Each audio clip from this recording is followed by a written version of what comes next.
लग्नाचे दागिने म्हणजे श्रीमंत पेशवाई दागिने, नाशिकचे सुप्रसिद्ध सराफ मयूर अलंकार सराफ।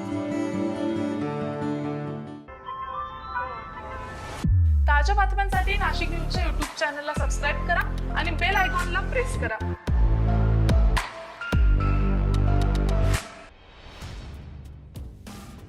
विधानसभा निवडणुकीच्या निकालानंतर आता नाशिक महापालिका आणि जिल्हा परिषदेसह राज्यातील इतरही स्थानिक स्वराज्य संस्थांच्या निवडणुकांसाठी राज्य शासनाकडून तयारी केली जाण्याची शक्यता व्यक्त केली जाते।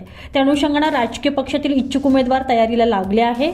या निमित्तानं सत्ताधारी महायुतीकडे पक्षप्रवेशाकरता आता मोठ्या प्रमाणात इन्कमिंग सुरू होऊ शकतं। नाशिक महापालिकेच्या नगरसेवकांची संख्या 122 वरून 133 इतकी होण्याची शक्यता आहे। कोरोना महामारी तसेच इतरही अनेक कारणांमुळे जनगणना होऊ शकली नाही, त्यामुळे लोकसंख्येत 15% वाढ अपेक्षित धरून नाशिक महापालिकेच्या प्रभागांच्या संख्येबरोबरच नगरसेवकांची संख्या देखील वाढली जाणार आहे।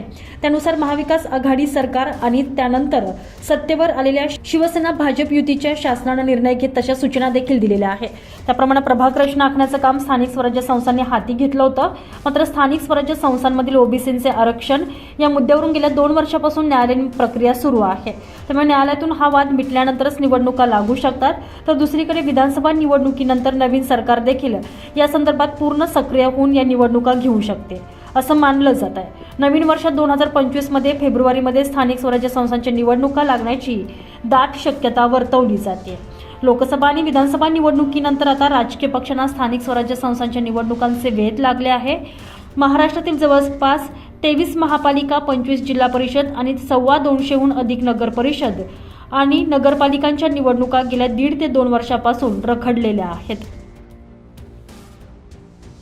Bureau report, Nashik news, Nashik.